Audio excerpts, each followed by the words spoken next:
Hey guys, Tyler with Meeple Mountain here, bringing you another board game review. This time from our friends at Gray Fox Games, who have given us a copy of Reavers of Midgard, the card game. In this card game, you and up to 5 other players will take on the role of Vikings pillaging various locations around the map.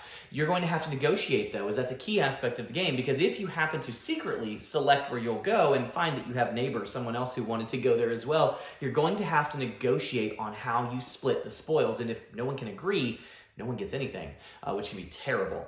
Because this is a set collection game. You are working to collect the most of various types of resources, goods, markers, tokens, cards, spoils that you can find throughout the game and maximize your score at the end of it. So how will you negotiate best with your neighbors and make sure you come on top? There's a lot to learn in this very simple negotiating, a little bit of bluffing little game that we can get to the table. So let's go check out Reavers of Midgard. Welcome to Reavers of Midgard, the card game. In this game, you will play as a Viking clan, setting out to raid and pillage the various locations around the map to collect the most resources. A game is played over a series of 10 rounds with a supply card coming out every round to dictate new supplies that will populate the board. Then, players will secretly select one of the location cards and say, this is where I want my raiding fleet to go. 3, 2, 1, everyone will reveal simultaneously and the ships will go to those various locations on the board. There's always going to be a number of locations equal to the number of players, plus roll side with the P that always starts in every game and exists kind of as a base place, a neutral place where there's no fighting. The rest of the locations we will be fighting over resources. Now, if your raider ship happens to go to a location by itself, you will collect all of the resources at that location and take them back behind your secret player board, which is very helpful and walks you through end of game scoring. It's going to walk you through the game rounds, which are very clean and simple, as well as remind you that negotiation is a key aspect of the game and how negotiation works. We'll talk about that in just a second.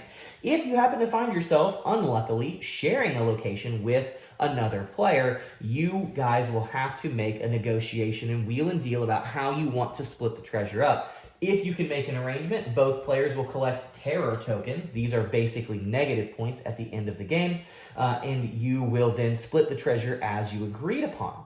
If you can't make an agreement or don't want to, no one gets the terror tokens, but all of this treasure remains for the next round, so kind of a wasted turn.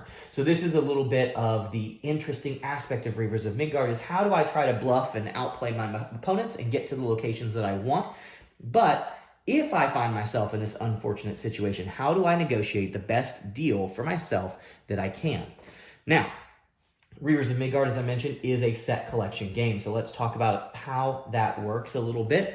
There are various resources throughout the game that you are working to collect. Coins, various raid tokens for farms, castles, and towers. There are terror tokens, and there are treasure tokens here. There are basically spoils cards. These cards all function independently as set collection as well, and you will want to collect the most of those that you can. There are also Raiders cards, which can give you kind of augmented scoring opportunities at the end of the game, and will also be set collection for you if possible. So you'll want to make sure you collect those as well. At the end of 10 rounds, when this deck of supply cards is exhausted, every player will reveal all of the hidden content behind their player board, and they will score up and tally up their score. We'll look at your in-game scoring here in just a second and talk about that, but let's take a closer look at the main board and talk about kind of how supplies come out, how the round structure works with negotiation, and then we'll talk about in-game scoring. This was actually the most interesting or complicated piece of learning Reavers of Midgard, which was exactly how supply populations work. So at the start of the game and every round thereafter, you're going to flip over a supply card and do what it says. So you'll just work your way down. All of the top symbols are basically things that are going to go out on the board. And if there are symbols on the bottom, like for instance, this guy that has something showing for Rocksid specifically, as well as various locations. We'll talk about those in a second. You'll do those actions as well. But the top things are going to be resources that come out onto the board. So these are things that I put out. Let's go ahead and remove those and say, like, this was the base game state before I set up. I flipped this card and I needed to resolve some items. So the first thing that we do is we're going to look and see, the first thing, work our way down. We have coins. We're going to look at the coin count for each location, and we'll see that there's 1, 2, and 2 coins. So I put out, in this case, 1 instance of coins per coin symbol here. So what that means is I'm going to put out 1 coin here once, like so. Then I'm going to put out 2 coins here once because I have 1 pip of coin here, 2 pips of coins here. So it actually put out 2 coins. Same for the last location. That was a little weird to me, but that is how it works. Next, you have spoils cards. So I put out 1 spoil card per symbol here. There are 1 symbol each, and as you saw, I kind of put those out. It doesn't really matter. We'll just put them back here. These are set collection cards. Spoil cards will hide behind your desk, your little player board. You can trade them, get wheel and deal with them, but effectively, you're just wanting to collect as many as you can. If you have 1 art, it's 3. 2 art cards at the end of the game would be 6, up to 10, all the way up to 30 for armor, and up to 16 for treasure. So there's various numerical amounts of those that you'll want to collect, but of course, having more of the same will score you more points, which is great. Next, we have pillage tokens. I mentioned there are 3 different types of pillage tokens. There are farms, castles, and towers. You'll put out a pip of that where applicable. So in this case, I'm putting a farm out where I have a farm here, but you'll notice the others don't have farms, so nothing goes out. Similarly, we have castles. There is a castle here, there is a castle here, and of course no tower because no tower is shown here. So that's all of the kind of seeding of the board actions, and this will happen round over round. And if something's not taken, for instance, like here, this is not being looted this round, the next round, more stuff could theoretically come out to that location, and it kind of builds up so that you can, have a really big incentive to go somewhere maybe you didn't go in a previous round. As I mentioned, players are going to put out their cards, reveal them, and that's going to say where your boat goes for that round. You cannot go to the same place again next round. You'd have to play a new card, at which point you'll reclaim your old card. So you can't just kind of keep going to the same location, but otherwise you can just kind of bounce around as you will. Now, the bottom of the supply cards, this is a good example here, they will flip actions. Now, you'll notice there are little cards on each of these boards here, and those cards are A and B sided, and they're going to have different values, do different things based on the side that they have. So Rocksleed is going to be, again, as I mentioned, this neutral location. When you go here, you don't fight, there's no loot, but it has, as you can see, a lot of actions that you can choose to do, and those are all positive things for you. You can spend a terror token, which again is negative points, and you can use that to buy a Reaver card. You could spend some money to refresh Reaver cards that are in the deck. You can spend a coin to get a farm raid token, spend 2 to get a castle raid token, or spend 2 to get rid of a terror token. You can do all of those things. Now, if we flip this, as this card tells us to do, we see that we have a different little set of options. Not crazy different, but definitely different, especially at the bottom, where now we can spend 3 tokens for a tower token, or 4 to get rid of 2 terror tokens. So these will continue to flip, especially Roxley will flip back and forth a lot. The locations with boats, simple as you would think, wherever there are boats, we flip that location once. So I wouldn't flip it twice because there's 2 boats, nothing that complicated, but we would just flip those over and gain some different options for our location actions. And you'll do those actions when you go to that place. So you may be going to a place for the loot because you want to collect the sets, you want to get the tokens or the coins or whatever it is you need, or you may really want to go somewhere just to get the various action that's available at that particular place. So again, you'll play through this of 10 rounds. Every game is 10 rounds where you'll continue to put out loot round to round, doing the actions that are shown. This action here means that we would clear 2 of the raiders off of the raider deck and get 2 new cards. There'll always be 4 out there,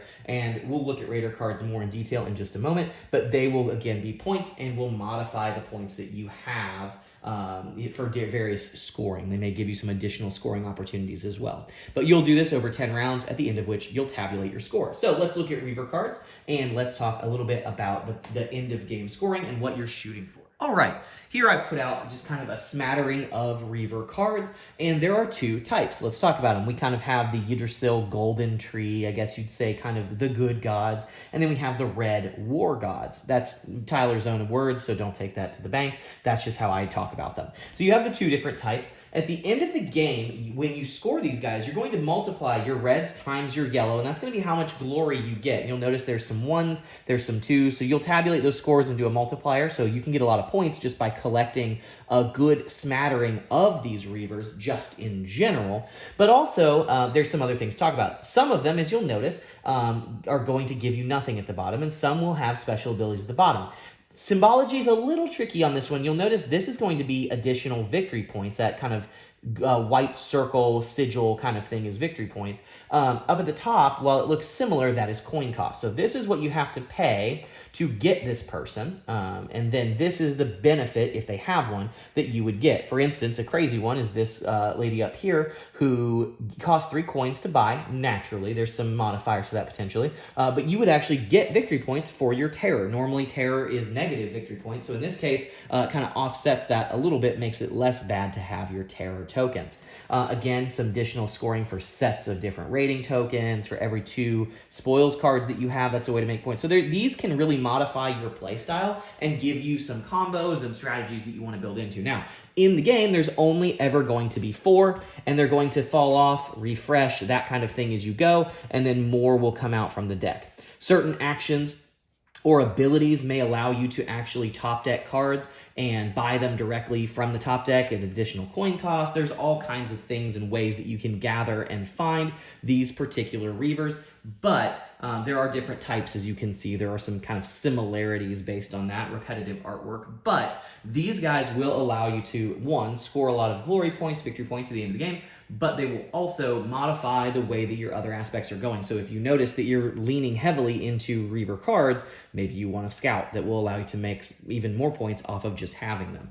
So this is kind of where the asymmetry in your builds can come into play, and it can be a very fun and very important integral aspect of your build. Here we have just a look at, again, your player board, your little player screen that you'll hide your spoils behind, as well as your location cards. As a reminder, you'll always have Rooksleed in every game, and then you'll have a number of other locations based on player count.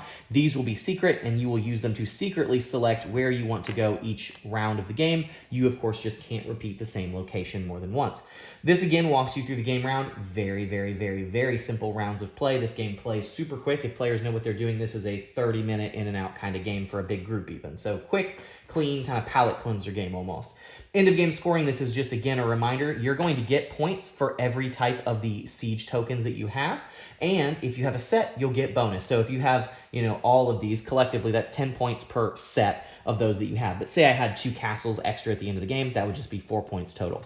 Glory based on your spoils card, we kind of talked about that. They are set collection, so you're trying to collect multiple treasure cards. In this case, if I had 4, I would score 16 points at the end of the game, things like that. Of course, not counting any Reaver modifier bonuses stuff. That's what this kind of references here is any Reaver abilities on your card. Those will give you additional glory based on what they say. And then your total glory for your Reaver cards, which are those symbols and multiplied, as we talked about just a second ago. And then coins. Every coin is half a glory. So every 2 coins is 1 more point. Not super great, but still better than nothing. And finally, terror tokens. We haven't talked a ton about these, but these little guys will come out in various ways. The predominant way, or 2 predominant ways, is if you are with someone at a location, each of you will get a terror token. If you take a weapons spoils card, they are a special spoils card, but they are going to make you roll the spoils dice. And you may get another spoils card, or you may get a terror. So just kind of a roll of the dice, literally, or you may get nothing. So just kind of a little dice roll odds there to get terror. And you sometimes can gain terror to gain additional cards or different actions. So you can kind of choose how much you take, but you'll notice they get progressively worse until they become -6 points each at the end of the game. So you do not want to collect a ton of terror. But there are ways to pay coins to get rid of them and kind of reduce your terror score. But that is another aspect of the game, kind of a push your luck element, where you may want to watch how much terror you do or don't get in that case. And that is your total scoring. At the end of the game, whoever has the most glory wins. The last thing to kind of harp on, and we've talked about this, is the negotiation aspect of the game. It kind of walks you through this here on the right of your player screen, which I think is very nice, especially for newer players maybe who aren't familiar with negotiation games. But ultimately, you can negotiate how to split the treasure loot if you're contesting an area. But what that means is you can actually wheel and deal however you want. You can offer additional things that are behind your screen already to incentivize someone. So for instance, maybe I was like, hey, I'll give you 10 coins if you let me have everything at the location. And they may agree to that. And you can just take 10 coins from behind your screen, give it to them, and you'd get those items. Now, deals that you make in the moment have to be honored. You can even make future promises like, hey, if you do this, I'll let you have more loot the next 3 times we meet. Those future deals are not binding. You do not have to honor those deals. You do not have to abide by those deals, but you can make those promises. But of course, a bridge burned is a bridge burned. So that is really the fun of this game, I believe, is the negotiation aspect of how the table works together. How do you guys get along? Are you very honest about where you're going? Are you super sneaky and try to outplay people with your location cards? Do you honor future deals? Do you not want to make future deals at all? There's a lot of interesting aspects that, based on your table, can really come to light as you play through a game of Reavers of Midgard, the card game, because of negotiation. Negotiation always goes haywire and is always super fun and fascinating. And that, in a nutshell, is everything that you need to know to jump in and have a really good time with Reavers of Midgard, the card game. Really, to kind of summarize this again, this game is very simple. It's easy, it's light, it's very teachable. You're not doing a lot, there's not a lot of tough choices. The fun of this game, or the bane of this game, depending on your preferences as a gamer, is the negotiation. Now, you know that I love negotiation games. I love the ability to kind of exploit the table and make deals and wheel and deal and betray and do all those things. I think they're fascinating. I think it's a fun social experiment within a game, and I just love it. I'm super, super there for it, but I understand that's not everybody's cup of tea. So you need to know that going in. This is a negotiation game. That means you will have a great time or have a terrible time based on your preference for that particular game mechanic. The rest of the mechanics in the game are very straightforward, relatively simple. The only critiques and complaints or comments that I have are as follows. One, on the location cards, when you set them out, you put those cards that kind of have a corresponding reward for that location, or action card for that location. You can do them randomly, which I recommend that you do beyond the starter card that's always in every game. I certainly recommend you do them randomly, because the only way to know which one matches the location is to try and match the art. And if you notice, as you looked at this, the art in Reavers of Midgard is not necessarily its strong point. It is a relatively bland, very similar looking village card for every card, and you have to try and match these up. And I found that annoying. Not my favorite, not my favorite thing. So I would say, just don't do that. Shuffle them up, put one out, you're good to go. Simple, easy fix. The other thing that was just of note was, just as I mentioned in the video, like how intricate putting the supply items out. That's easy to miss. You may think, oh, I have 2 coins, I just put 2 coins out. That's not true. You put 2 coins out per coin pip on the card itself. So if the thing has 3 coin pips, you're putting out 6 coins. That was weird. It was easy enough. It was in the rules. It was very clear. It was just a weird direction. So just keep that in mind as you jump in to play the game. Other than that, again, this game is not coming to you trying to blow you away with its table presence or quality components or any of those things.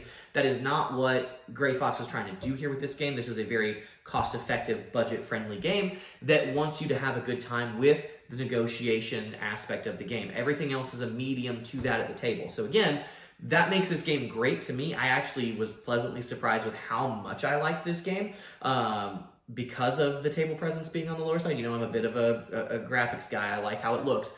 It's got to be pretty. But this game is super fun. The negotiation is super tight, very interesting. But if you don't like negotiation, there's really not much else here to bring you back to the table, if that makes sense. That is the meat.